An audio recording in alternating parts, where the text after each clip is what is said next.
Hello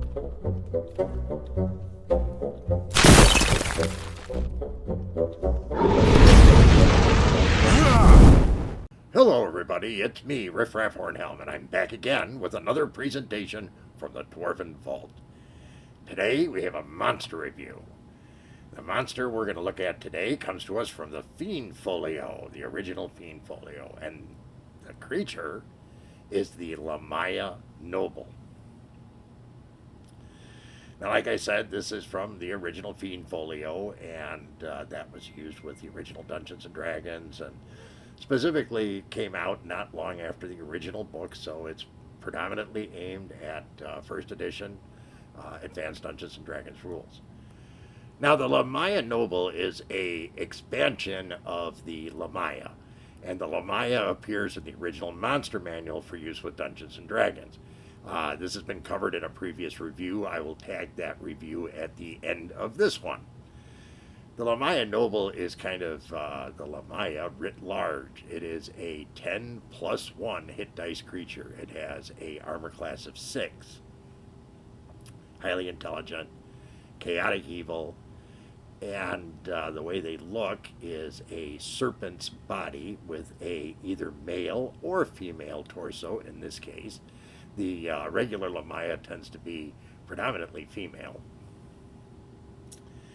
And the LAMIA Noble as a male will typically be armed with a short sword and is able to do spells from, I think it's 1st through 8th level. And the male LAMIA Noble has a magical ability as if it were able to cast up to 6th level of experience, which gives them a reasonable assembly of spells in addition to some standard abilities that they have.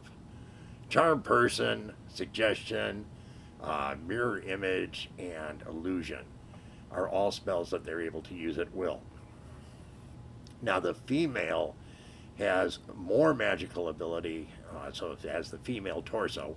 It does not use a weapon, and it has a higher level of magic ability up to 8th level of experience. Otherwise, and it also, of course, has those same 4 spells that it can cast at will, and is otherwise, like I said, the same as the male one.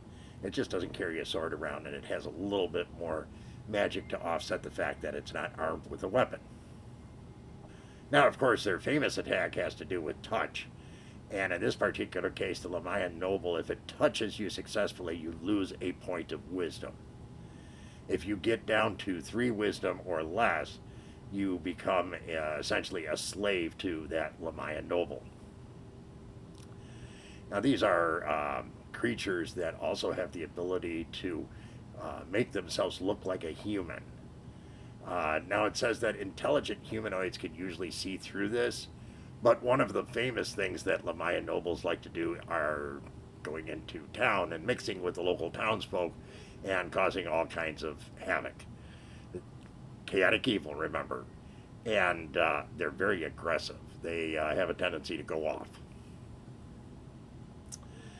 Now, of course, LAMIA Nobles, as said from the name, is really meant to be a more of a leader type amongst regular LAMIA. Now, there's nothing in the FIEND Folio that says that a LAMIA Noble is ever accompanied by other LAMIA, but that's up to your DM. Now, of course, us dwarves, do we run into LAMIA Nobles? Well, I guess it's possible for us to do so because it is remotely possible for us to run into LAMIA because sometimes they like to lair in underground areas in vast, desolate wastelands. And I guess you could have a dwarf run into them underground, but I'm not aware of any that have done so. And in checking with all my fellow friends, none of them have ever had that direct experience. Haven't even heard of it happening. Of course, the gaming world's a little bit different, and in talking to the greater Hornhelm community, to the dungeon masters and the players out there, so have definitely run into this. Those who have employed LAMIA before found this, obviously, to be a natural accompaniment to that part of it, and it gave you a stronger LAMIA. 10+1 hit dice, or 81 points maximum, is nothing to sneeze at. That's a pretty potent creature right there. And the fact that they have spells available to them, as well as innate magical abilities, is pretty cool too. Not to mention the whole wisdom loss thing. So, in talking to the dungeon masters about this, they came back with a pretty strong rating for this. They said that really this is like a 6.5 to a 7.5. I think that's maybe a little strong, but not much. This is a very potent creature, and one you need to be wary of if you run into it in an encounter. Now, talking to the players about that side of that just kind of reinforced that. It came back as a very strong 7 to 8. I also thought that was a little bit strong, but I guess it depends on the nature of the party and the strength of the individual players and their abilities as to how well they can deal with something like that. So it would have, you know, like most of these creatures, it really depends on who, what, where, this kind of stuff. But nonetheless, a very powerful creature and one to be wary of. Now, this is the kind of creature that isn't going to fit into every scenario.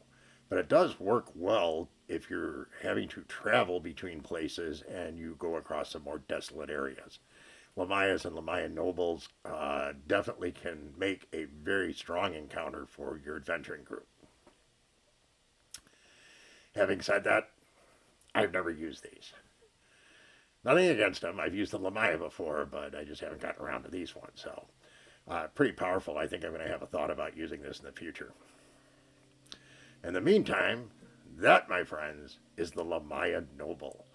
We hope you found today's presentation to be interesting, educational, amusing, all that kind of good stuff. If you did, please be so kind as to leave us a like. Consider subscribing if you haven't. Share with your friends. Leave us a comment. But most of all, come back and see us again real soon. We thank you so very much for your kind support. Take care, everyone, and remember, dwarves rock!